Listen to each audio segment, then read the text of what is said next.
Hi, right now I'm walking around Gold Mountain, the mountain right behind me, which legend has it is made entirely of high-grade gold ore, or so people said. So with an intro like that, we need a little bit of history. So back in 1860, Bill Holcomb discovered gold out in Holcomb Valley. Now that's just off this way. That's the valley sort of out that way. So that's just a few miles away, really. And so there's a big gold rush out in Holcomb Valley. They mined a lot of gold. There was a mining town called Belleville that was briefly the largest town in San Bernardino County and one of the 3 largest towns in Southern California. And then they closed up in 1862, not so much that they ran out of gold, but that they didn't have enough water to process anything but the highest grade ore. So that sort of closed up shop. Now, then in 1974, there started being a lot of hype from prospectors and maybe con artists that there was a whole bunch of gold here in this mountain, which I guess they came up with the moniker, presumably, of Gold Mountain. And basically the idea was the whole top of this mountain was high-grade gold ore. Now, if that doesn't make sense, we have to consider a little bit of prospecting 101 from back then. Is there's 2 types of gold deposits. There's placer deposits. That's when rivers and streams naturally erode the mountain away, and then you just search through the gravel, the stream gravels for the gold. And then there's placer gold, where you actually mine directly into the hard rock and look for where usually hot fluids have deposited gold in veins, usually along with quartz. So here is an example of a big honking rock full of quartz. It's, you know, it's fairly coarse-grained quartz here. So you can see how maybe prospects of error might be to see all this quartz here and be like, oh wow, this whole mountain is made of quartz. It's a giant thing of high-grade vein quartz. Now the problem with that is that this mountain is not vein quartz. These are sedimentary quartzites.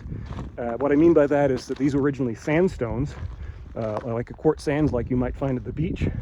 And then those were metamorphosed by intense heat and pressure into this quartzite here, where the original sand grains have all fused together into new quartz crystals. Now in this particular quartzite here, you can see in the background little rocks floating through here and there, is called the quartzite of Wildhorse Meadows. We now know it to be about 900 million years old. How do you date a rock like this? Well, it's a little bit complicated. One of the ways we often date rocks is with a mineral called zircon, which is zirconium silicate. Uranium replaces the zirconium in a very small quantity, and then the uranium is radioactive, decays to lead. We can measure the uranium and lead to find the age of the zircon crystals. Now, zircon crystals occur naturally in igneous rock, so anytime there's a volcano or something like that, usually there's a small amount of zircon in those, maybe a couple parts per 10,000 or something like that of these zircon crystals. But it turns out zircon crystals are forever, geologists like to say. If erosion tears the mountain down and erodes that igneous rock, the zircons remain in the stream. And then all of the sediments, all the sand and gravel in that stream retain those zircons from the igneous rocks. So that stream sediment will preserve a record of all of the rocks eroded by the stream. And then if we take some of these quartzites here to the lab, we grind them up, and we extract the zircon, and then measure the uranium and lead to find out the ages for a large number of the grains, we'll find a whole bunch of different ages that tell us basically all of the ages of all the different stuff that was being eroded by the rivers that eventually deposited the sandstone. Whether they directly deposit from a river, whether these were beach sandstones, I don't know. But so anyway, then you can look basically at the very youngest zircon grains, and those will give you at least an age limit, maximum depositional age for that sandstone. It could still be younger, you know, maybe there weren't any volcanoes spewing out new zircons at that time, but that gives us at least a very rough age of about 900 million years for this quartzite. Also, just the fact that it's got all these mixtures of different zircons is a pretty good sign that it's a sedimentary quartzite also.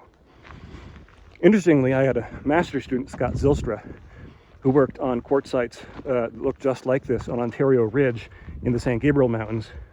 And they have the exact same tetraedral zircon signature and seem to basically match up with these rocks.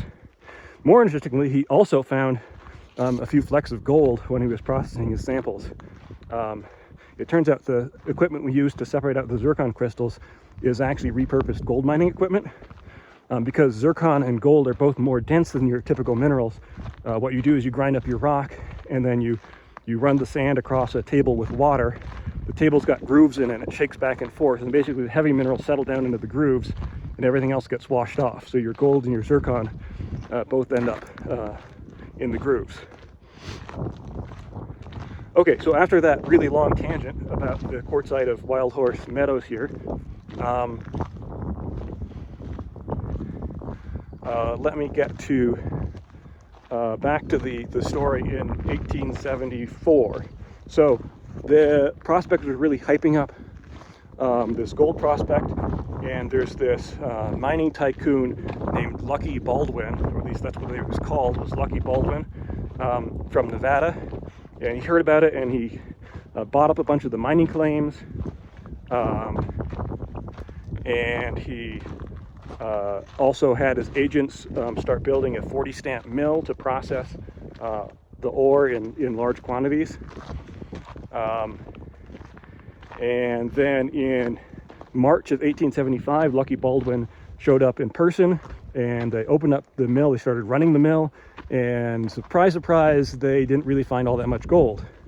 So they kept operating the mill for about another 6 months until October, and then they just gave up. They're like, okay, there actually isn't any gold here. This was a big waste of money. Now in the years that followed, spurred on by the legend of the Mountain of Gold, a lot of other would-be miners have tried their hands at it since then, basically almost up to the present day. Most notably, there was a Captain J.R. Delamar from 1899 to 1903 who managed to make a small profit in the gold mines here. But that's about it in terms of profitable mining here. But so if these are really sedimentary quartzites, then why is there any gold in them at all? So remember we talked about placer deposits. In streams, there may be a little bit of gold in there, especially if there's like coarser grain streams with gravels, or it would become a conglomerate. And there are some conglomerates in the Wildhorse Meadows quartzite. So my guess is that probably the gold they were finding was actually was originally placer gold from when the streams were flowing 900 million years ago, before they got metamorphosed into hard quartzite. Now the problem with that from an economic standpoint is usually you make money from mining placer deposits because you're mining these soft, easy to mine gravels, that's just loose sediment. You don't need to grind it up first. And you can economically mine a lot of it very quickly using ecologically destructive techniques like hydraulic mining. Whereas in this rock, it's quartzite, which is literally the toughest rock known to man. So although it might have a little bit of gold in it, it's not going to be something that you can economically extract a lot of wealth out of. So back to the question of, well, would a geologist back in 150 years ago in 1875 been able to tell you that this was not a good place to look for gold? Well, that's a little harder to say. Metamorphic petrology was still in its infancy back then. There probably would have been a few very prescient geologists who might have recognized that the quartzites here are often interlayered with marble and schist, which are maybe some early geologists might have recognized that those were metamorphosed sedimentary rocks. So that's hard to say, but it certainly highlights the importance of geologists to modern day mineral exploration. Okay, well, just a moment here. I'm going to need to start a cross-country scramble down the slope into Jacoby Canyon down there, and then start my final descent into the Mojave Desert. Probably expect one more video from me, although this is my last day. There's lots of interesting geology down here, so I'll probably post one more tomorrow. Okay. Like, share, subscribe. See you guys next time.